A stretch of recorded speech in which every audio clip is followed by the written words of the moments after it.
Okay, we are on section 6.3. We are going to now connect sections 6.1 and 6.2. So I'm going to start with the finale of what we did in section 6.2. And what we did there was a Riemann sum. In a Riemann sum, we approximated the area between the curve and the axis by using n rectangles. And so we had to relearn some properties about summations. We had to use some summation formulas. And then we had to take the limit as n went to infinity. And this is just a reminder of all of that. And so remember, we cared about dividing up the x-axis into a bunch of different x values. The two ends were a and b, and we called the delta x the width.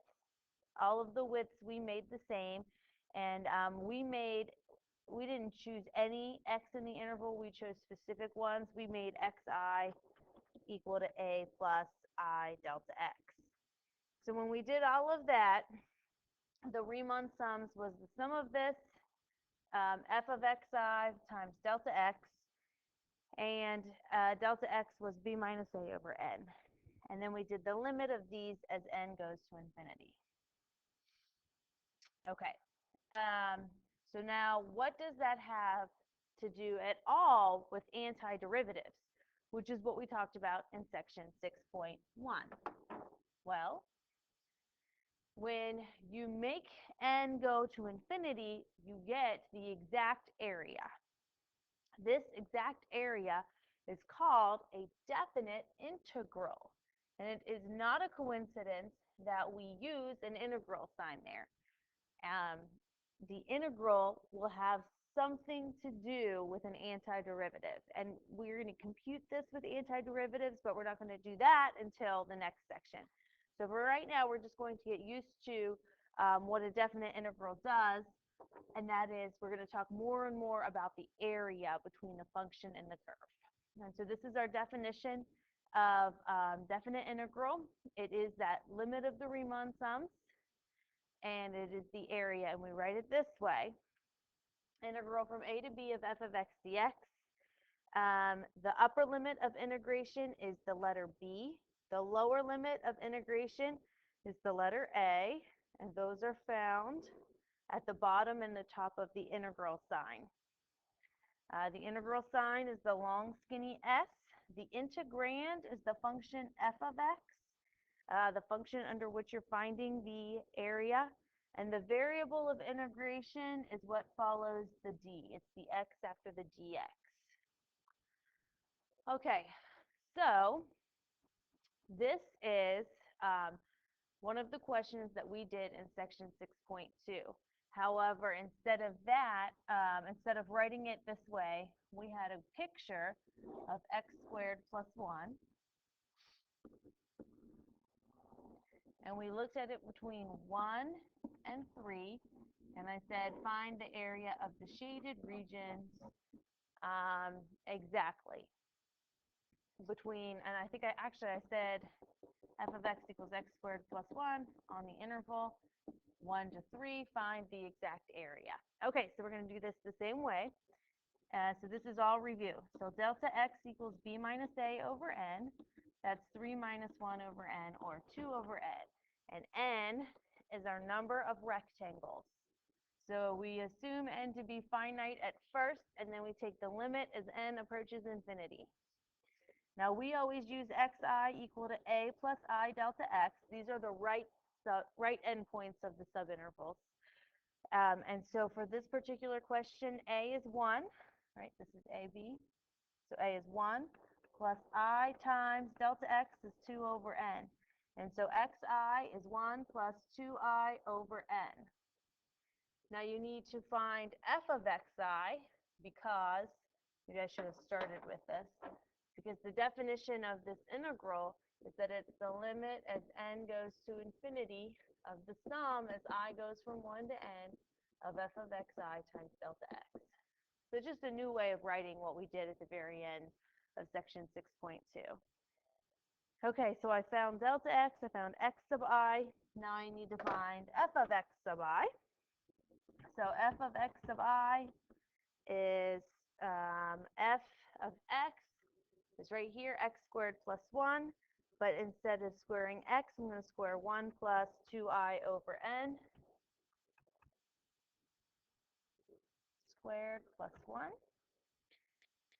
And then I'm going to multiply that by delta x and do the sum as I goes from 1 to n. Okay, so f of xi is 1 plus, when you FOIL this, you'll get 4I over n plus 4I squared over n squared. And then I have that other plus 1. All right, so we're going to do integral 1 to 3.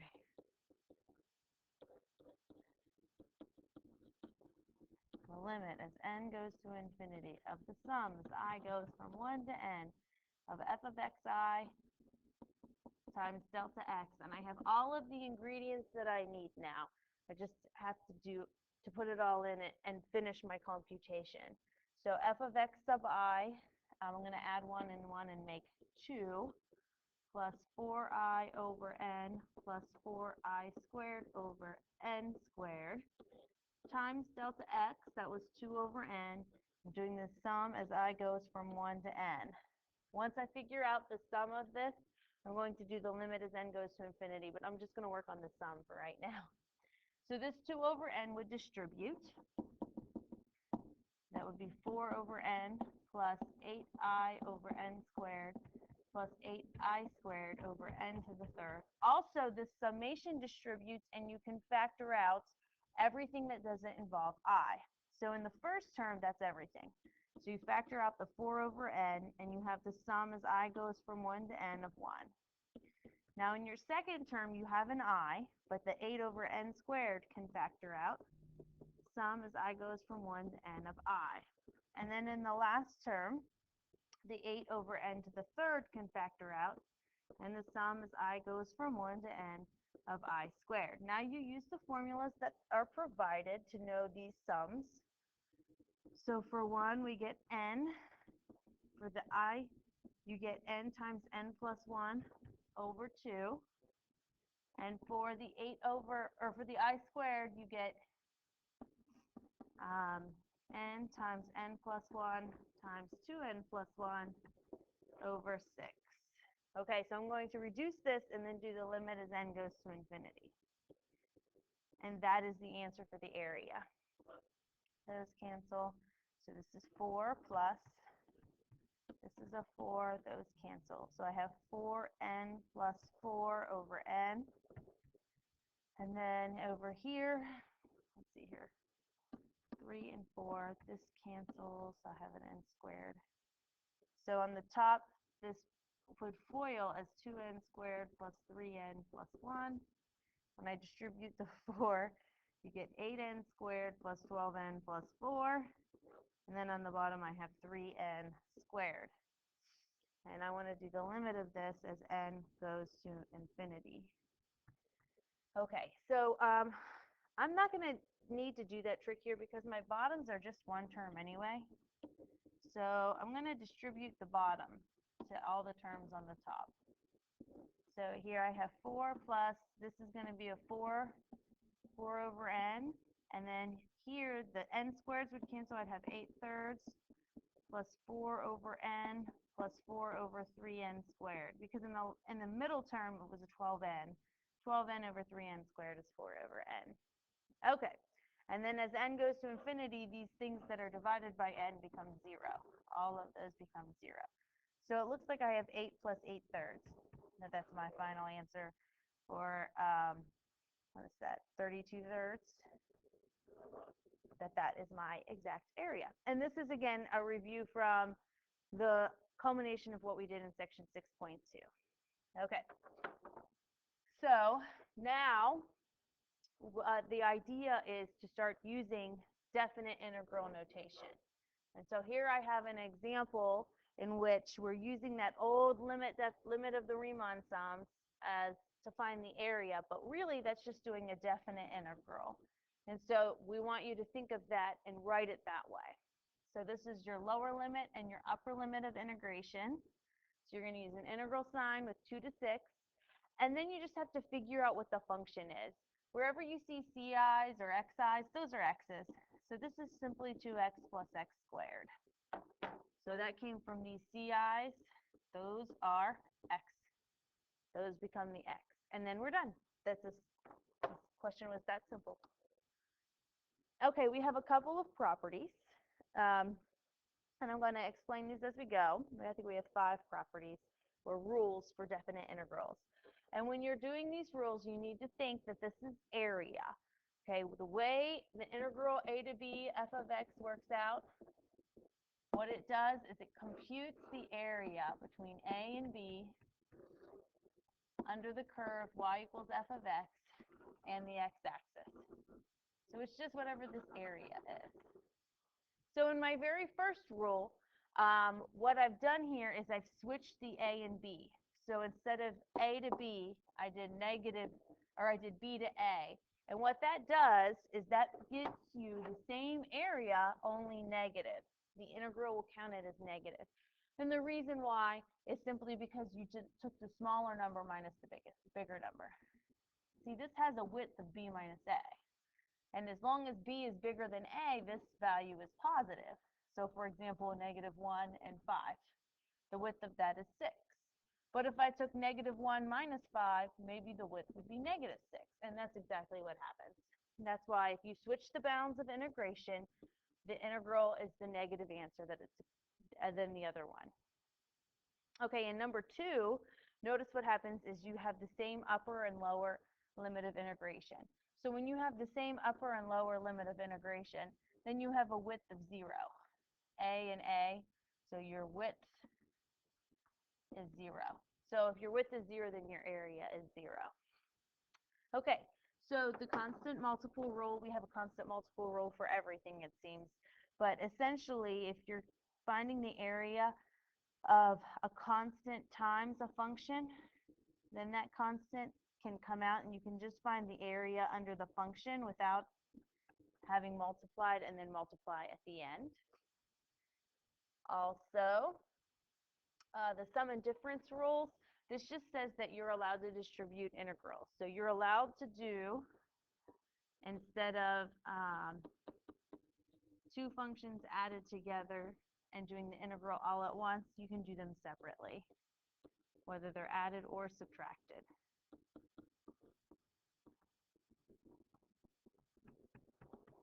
Okay, now additivity is a brand new rule. You have never seen this rule before, but it makes a lot of sense.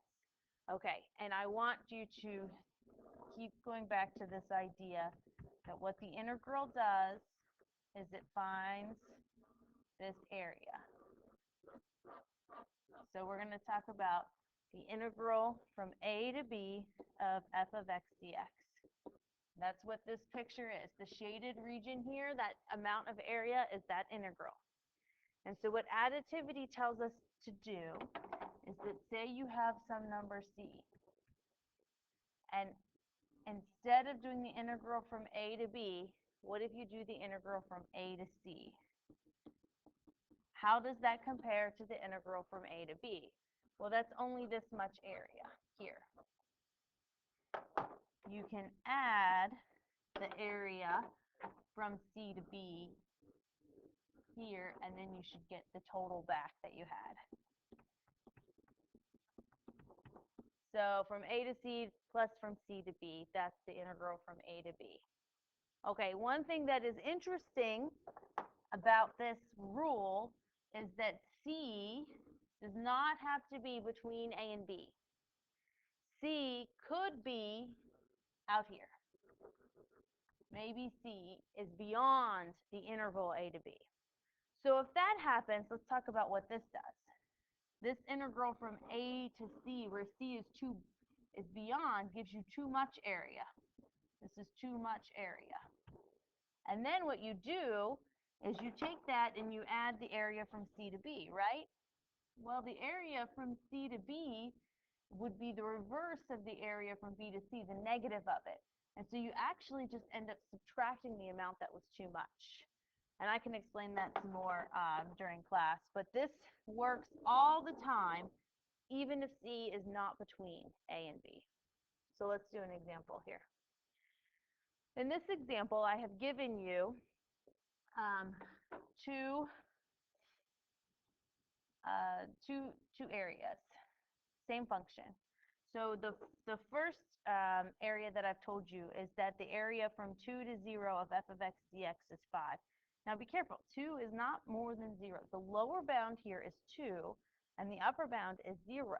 And so that's interesting because usually the lower number's on the bottom.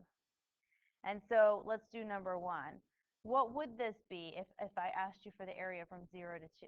Well, in that, you switch the bounds, and so therefore the area is the negative of the other area where the bounds were not switched. And what happens here is that if you look between 0 and 2, what happens is that f of x is below the x-axis. And so this amount of area is negative 5. Okay. Now, how do I find the area from 2 to 7 of f of x? I'm going to number 2 now. Notice I don't have that information given. I don't have the integral from 2 to 7. I have 2 to 0, and I have 0 to 7. So to find from 2 to 7, you just need to use our additivity rule. You can break it up at 0.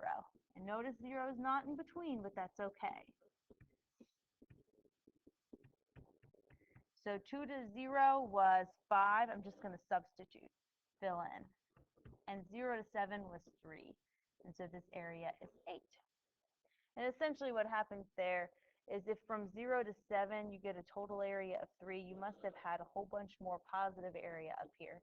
In fact, 5 more than 3 positive area, because if you took out 5, you're supposed to still get 3. Okay, and then number 3 is just our constant multiple. You can factor out the 2. And so that's 2 times 3, or 6. All right. We just have a couple more examples, and then we'll be finished.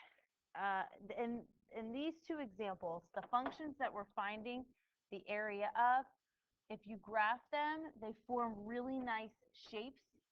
So nice that you can use a geometry formula. So we're going to use geometry formulas. All right, so for example, in x is a line. And if you go from 1 to 5, then the shape that you get is a trapezoid. And a lot of us don't remember the area of a trapezoid, which is fine, but I bet you remember the area of a triangle plus a rectangle. So this triangle has width 4, and we have to be careful here. This is the height of 1. This is the height of 5. So the height of the triangle part is 4. And then if you look at the rectangle on the bottom, it is 4 by 1. And so the area of the rectangle is 4. The area of the triangle is 2. That gives us a total area of 6. So this area is, the answer to this integral is 6. Okay, now number 2 looks way harder, and it is, but it's not too bad. I'm going to show you what the graph of radical 9 minus x squared looks like. And to show you, I'm going to square both sides, and then add the x squared to both sides. So this is x squared plus y squared equals 9. Do you recognize who that is? X squared plus y squared equals 9? That's a circle. Center at 0, radius 3, because 3 is the square root of 9. And so we're talking about a circle here. Now, this is not a full circle, because up here we have a function, and see how it has a positive square root? This is actually only the graph of the positive part of the circle. So it's a semicircle. If I did a plus or minus, then it would be the whole circle, but it's not. Okay, and I want the interval, I want the area from -3 to 0. And so we're talking about this area right here, this shaded region. And that shaded region is a quarter of a circle. So I want to take 1/4 of the area of a circle, which is pi r squared. Our circle has radius 3. So 9 pi-4 is the answer to that integral. All right, last example. In this example, we're going to go backwards. So I have a graph here. The graph is of y equals 4 minus x squared. And all you have to do is see how I have a shaded portion here, I just want you to write the integral that represents that area. So go ahead and fill that in.